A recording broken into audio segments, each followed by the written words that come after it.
Number one, this type of theory of meaning would not only eliminate God's statements, it would eliminate ethical statements, aesthetic statements, many metaphysical statements, and many scientific statements, like statements about quarks, strings, other high-level theoretical entities in science. Secondly, even worse, this verification theory of meaning is self-refuting. If you say to be meaningful, a proposition must be verifiable, what about that very proposition? Is it verifiable? Well, no, it's just an arbitrary definition. So that it was very soon realized that this verification theory of meaning, if it were true, it's meaningless. So that it's a self-refuting theory. And therefore, this verification theory of meaning that Mr. Zindler is propounding has been abandoned universally today by epistemologists, theorists of knowledge. So that it is not at all absurd to say that you have to give some sort of argument against God if you're going to maintain atheism. He says, well, maybe I'm God. Well, I think this just trivializes the debate this evening. Mr. Zindler obviously didn't bring about the origin of the universe or design it. He's not the source of absolute moral value. If we're going to have a serious debate, I think we need to weigh the alternatives that are really credible. So I haven't seen any refutation of my first three arguments for a creator, a designer, or a source of moral values. What about the evidence for God's revealing himself in Jesus? Here, all we got, frankly, from Mr. Zindler was a series of assertions, but no evidence to support them. He says, but the Gospels aren't credible. Why take them seriously? They're not eyewitnesses. Let me make a couple of quick points. Number one, he falsely assumes that only an eyewitness can write accurate history. And that just evinces an incredible historiographical naivete. It's positively medieval, literally, in its understanding of history. It would mean that today nobody could write a history of the American Civil War, for example. So that just because some of the gospel writers aren't eyewitnesses, you can't throw them out as unreliable. Secondly, he falsely assumes that a historically reliable document must be inerrant.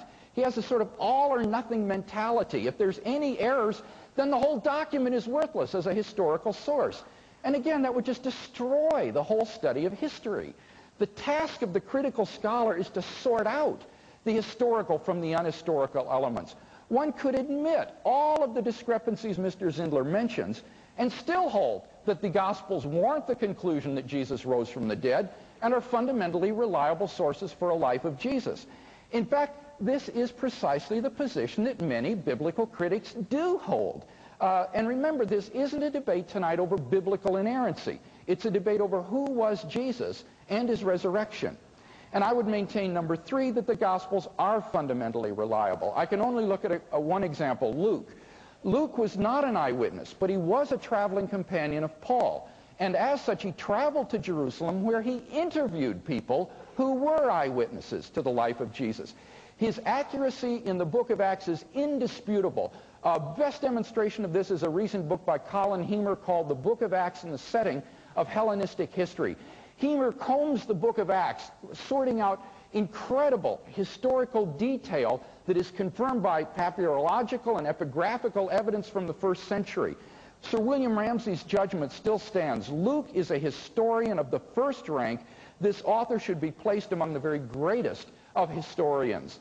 Now let me contrast with that Mr. Zindler's view on the origin of Christianity. He believes Jesus never existed. He says the character now known of Christ as Christ was the product of an unstably rotating earth. Right. He thinks that the earth rotated in such a way that the zodiacal signs shifted around the time of the birth of Christ, and this caused wise men to come from the east seeking a new God, and their visit prompted the Jews to believe their messianic expectations had already been fulfilled. Let me just mention 3 points about this. Number one, it's astronomically impossible. The ancients could not have observed the change in the equinox from Aries to Pisces, as Mr. Zindler says. Noel Zwerdlow, who's professor of astronomy at the University of Chicago, made this point. He said, to think that people in antiquity could distinguish between the different signs is ludicrous, because only later did people place borders around the stars. This was done for modern cataloging purposes in 1900 at the Astronomical Union.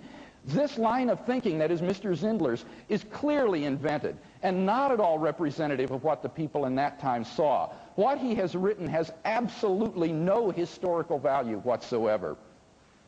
Secondly, it's even worse.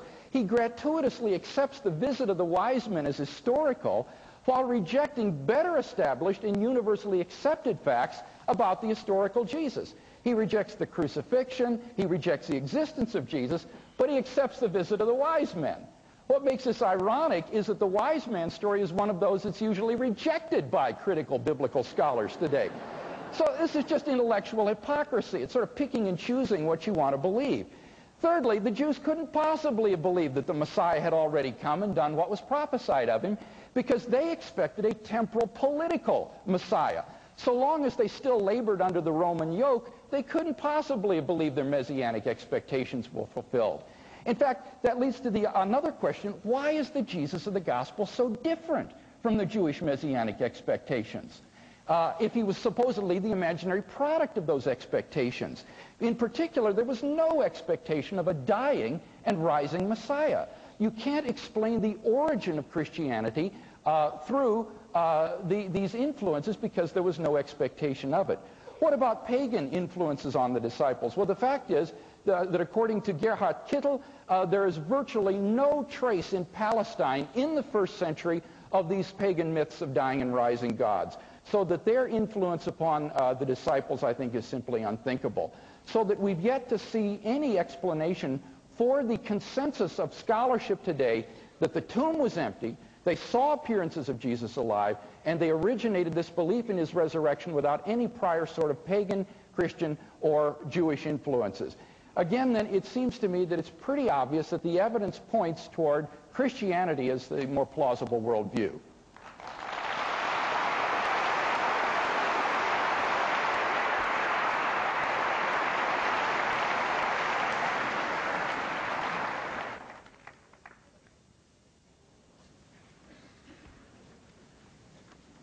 Well, I'm glad to see that he has read my article on how Jesus got a life.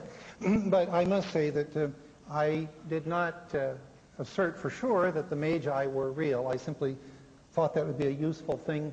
If it were true, it could explain some things.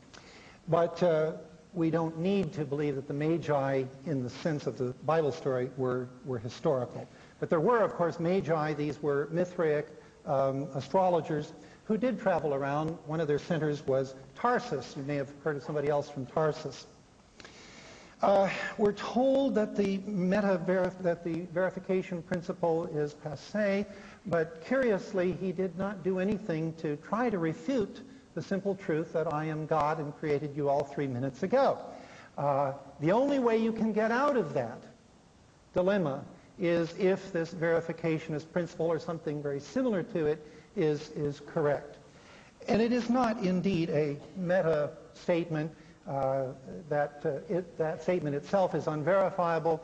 It is simply an observation. This is how we do, in fact, determine whether we can make sense out of anything, is if we can imagine a way, at least in principle, that we could test it.